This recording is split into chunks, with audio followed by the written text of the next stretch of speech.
Welcome back to BLOCKTV. This is Trader's Take. It's been an interesting couple of days for the crypto markets. To help us understand where we are and where we may be going, we're joined via Zoom from the East Coast by our very own technical analyst, Joe Saz. How's it going, Joe? Excellent, thanks. How are you doing? Well, tell us out there, how's the markets looking? Yeah, so as everyone's aware, the markets were looking pretty good for a second here. I'm going to switch to screen share and walk us through. So here we have, 4 days ago, we had this crazy breakout, right, out of nowhere. We were just like climbing down this hill, and then we just popped out of nowhere. With Bitcoin, this wasn't nearly as significant as it was with other cryptocurrencies. One in particular is Litecoin. We saw a humongous 30%, let's see, right up here, 29.56% candle right here. And as you can see, I was expecting us to continue this downward trajectory. So a 30% pump is actually really interesting because this number is, as you can see, this line over here, let's just kind of illuminate this a little better. We skipped off this line a couple times, right, and eventually broke down. But here we are finally having the volatility I've been expecting to kind of see this bottom of the descending triangle. Here's the descending triangle with Litecoin. So very similar concept as the descending triangle in Bitcoin. But here's the breakdown, right? Here's the reverse head and shoulders, failed breakout. And then all of a sudden we have this humongous 30% spike all the way, plus over the past couple of days after, all the way near the bottom of the descending triangle. What this tells me, we're, consistent with what should happen, in my opinion, in the as we reascend to the breakdown point before we head lower. So this doesn't mean that I'm bullish. This just means that this was an amazing day if you were a Litecoin bag holder, and I'm still bearish. The overall trend is bearish. So here's Bitcoin. We're still looking bad. Here's our trend line, from this high, and we've obviously been descending. So Bitcoin's still looking pretty bearish. Nothing really changes there. Relationship between short positions to long positions is actually separated a bit further. 25K shorts, 33K longs. This is on Bitfinex. And it looks like a lot of people are still very hopeful. So, this hope could be enough to carry us forward. With Bitcoin particularly, it could be enough to bring us back to, a level around here where we broke down from the descending triangle. This is a humongous gap. So I would actually say a more realistic target would be down here. But my most realistic target is this line here. So, we have a resistance level right around here. This is 4,200. Obviously, this has been a huge hurdle for Bitcoin over the past few months. So I'm not expecting anything crazy. And there's just we had massive volume on this pump, and we just don't have the volume to justify a follow through. Like back over here, we had volume and it carried us all the way, right? And you see it down here in these green candles. But I just don't see the volume. I just see continued pessimism. So we looked at Bitcoin and Litecoin. Moving on to ETH, here we had a 14% day with a little bit of follow through with another 5% day. And similar to Litecoin, it just looks like the momentum is stalled and it looks like we're moving back down.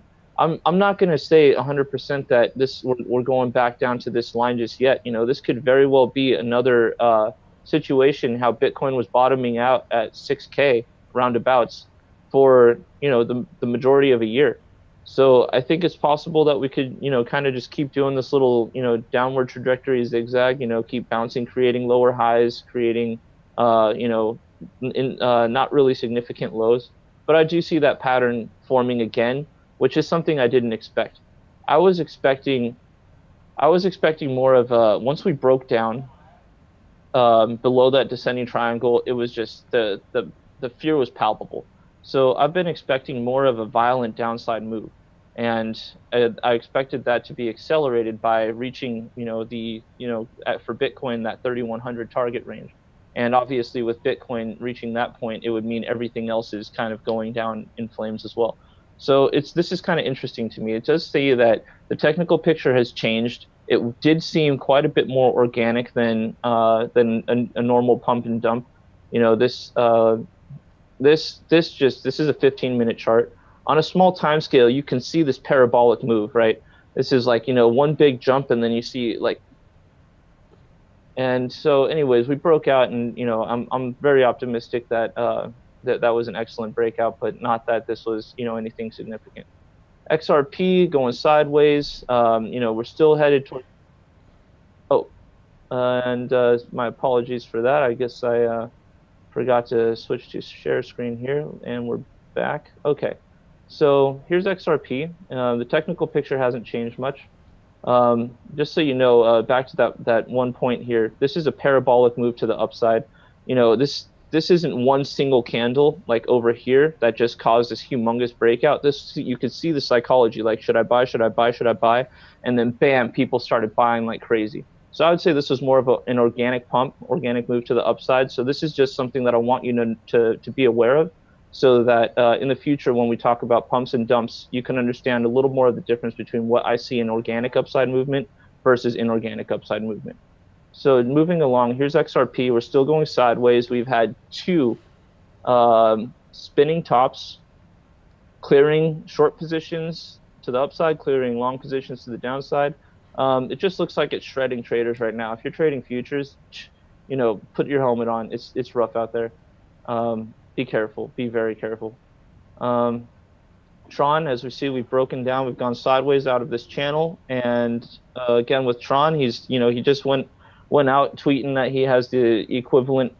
So Justin Sun just recently tweeted that he has the same amount of followers as Vitalik Buterin. So he's, shots fired. Like, Tron is really pushing, and Justin is a really tactful salesman. So I do think that Tron has some bullish narrative going on, but I don't really see anything with Tron on a technical aspect. Back to the share screen here. I don't really see anything technically telling me that Tron is going to outperform the market. Right. We had this bullish crossover. Well, Joe, yeah, we definitely, like you said, with Tron, shots fired on his Twitter.